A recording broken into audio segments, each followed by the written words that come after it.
Bourgeois et compagnie et la SCEP sont deux petites entreprises situées dans le vignoble nantais, dont le dénominateur commun est le travail de la matière souple, le cuir et les textiles, pour les transformer en chaussures orthopédiques sur mesure ou en objets du quotidien.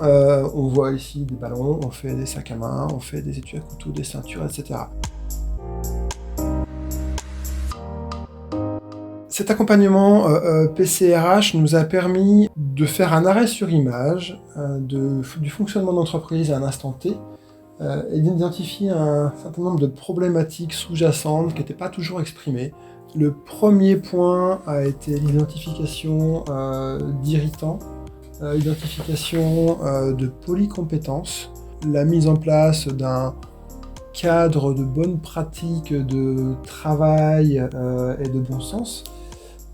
Le second point a été le travail en intelligence collective sur l'organisation et la qualité de vie au travail via l'étude complète et réalisée par l'équipe elle-même de l'implantation de l'atelier et de la gestion des flux de production. Et puis après, la troisième phase a été la mise en œuvre de tout ça post-PCRH avec une mise en place d'actions qui étaient timées, qui ont été réalisées par l'équipe et par des professionnels extérieurs. Je pense par exemple à l'aménagement de l'atelier.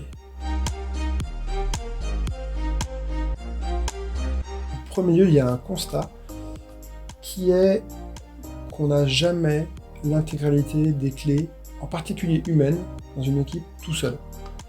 Et que l'intervention d'une personne qui a été formée en ressources humaines, qui arrive avec un regard extérieur, permet de mettre en exergue un certain nombre de points qu'on ne voit pas au quotidien, qui passent complètement sous le radar, et qui peuvent faire parler un certain nombre d'irritants et d'insatisfactions au sein d'une équipe.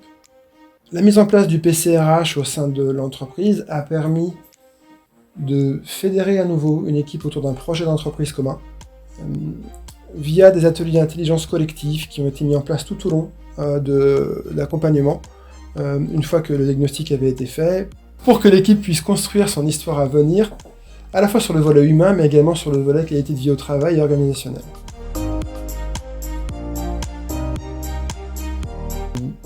On a une équipe qui a énormément gagné en fluidité et en cohésion. Le sourire est là, ça compte.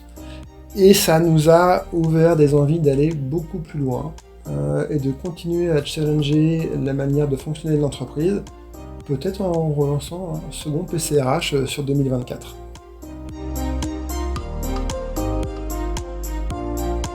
Le métier de dirigeant ou de dirigeante est un métier qui nous emmène à être souvent seuls dans des prises de décision et dans une approche de l'entreprise telle qu'on l'imagine. Bénéficier d'un accompagnement permet à la fois de prendre de la hauteur et du recul, mais également de goûter à des notions d'intelligence collective. Et une fois qu'on a mis le pied dedans, c'est difficile de passer à autre chose.